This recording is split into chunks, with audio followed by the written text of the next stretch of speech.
It was a typical boring Friday in calculus class.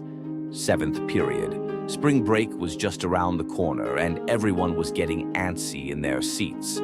Our teacher, known for his laid-back attitude, decided to pass the time with a trivia game on Sporkle. We were all laughing, competing to get the highest score, when suddenly the school intercom crackled to life. The dean's voice came through, shaky, frantic. "This is not a drill. Go into lockdown. Now." A cold chill ran down my spine. My teacher's face, usually calm, twisted into panic. Without hesitation, he turned off the lights and motioned for us to move to the back of the classroom. 2 minutes passed in tense silence. Then we heard the buzzing sound from the emergency panel in the back of the room stop. That meant one thing: the school had cut the power. That's when we realized this wasn't just another false alarm. A moment later, a blood-curdling scream echoed from the hallway. It was followed by the loud bang, bang, bang of someone slamming against the lockers. "I'll kill all of you." A girl in our class let out a stifled sob. My heart pounded so hard I thought it would give us away.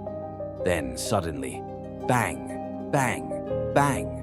The sound moved to our classroom door. The handle rattled. Someone was trying to get in. A girl couldn't hold it in any longer. She screamed. The pounding on the door grew more violent. Whoever was out there was desperate to get inside. Then, just as suddenly as it started, the banging stopped. Footsteps faded into the distance. 10 agonizing minutes passed before the dean's voice returned to the intercom. He explained that a mentally unstable man had entered the school and attacked the receptionist. No one knew if he was armed. Security had searched the school but found no sign of him. That should have been the end of it. But it wasn't. Later that night, a janitor found the man hiding in a storage closet. Rumors spread that a gun was sticking out of his pocket, but by the time police arrived, he was gone. To this day, no one knows if he was ever caught.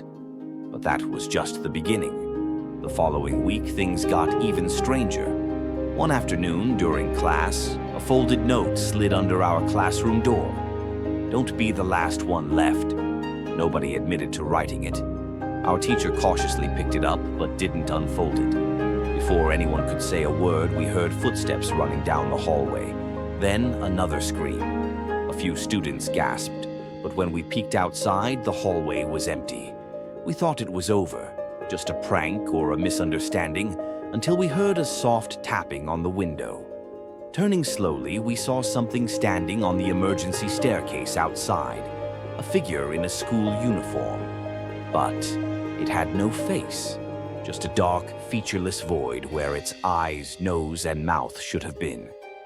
One of the students screamed. The figure tilted its head as if studying us.